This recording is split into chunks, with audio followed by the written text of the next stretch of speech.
Welcome to the Ancestral Findings Podcast. If you are searching for a birth record for an ancestor, you might not find one if official birth registration was not required at the time and in the place they were born.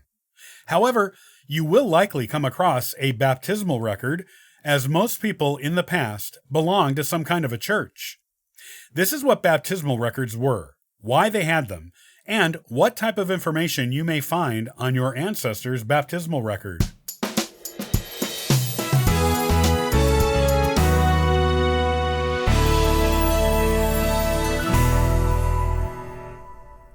What are baptismal records? Just what the name says, a record of when a child was baptized. While some Christian denominations did not perform infant baptism, this belief did not enter most of the Christian churches that adopted it until the 1800s. When the Roman Catholic Church was the only Christian church in the Western world, baptizing infants was considered crucially important. These medieval Catholics believed that someone had to be baptized to enter heaven, and with the high percentage of infant mortality, baptizing the baby as soon as possible ensured the soul of the child went right to heaven, without a possibly millennia-long stay in purgatory first. The Roman Catholic practice of infant baptism translated to other denominations as they came into existence. These baptisms almost always generated a record within the church. Many of those records have been located and recorded by professional genealogists today and can be found in a variety of places, both online and offline. In the days before official birth registration was required, the baptismal record may be the closest thing you will find to an actual birth date for an ancestor.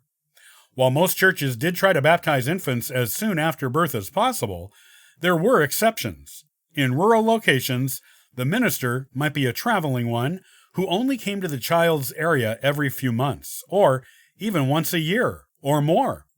In these cases, the baptismal date may be days, weeks, months, or even a few years after the child was born. You may even find cases where parents who had several children in between visits by the traveling minister had all of the children born in the interim baptized together. Still, a baptismal record will give you a decent idea of when a child was born, within a reasonable time frame. And further records the child generated in its life may help you narrow down your search to a more exact date.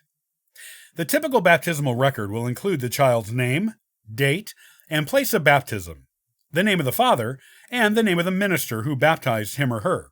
If you're very lucky, the first name of the mother will be on there as well.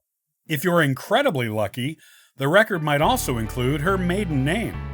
If the child was Catholic, the names of the baptismal sponsors or godparents of the child will probably be included, and these names are worth researching, as they could be, and usually were, relatives of the child.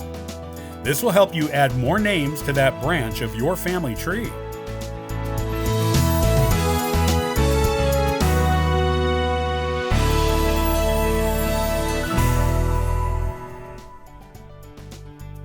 Well, thanks for listening to the Ancestral Findings Podcast.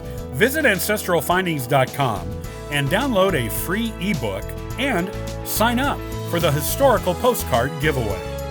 I hope you have a wonderful day. Happy searching!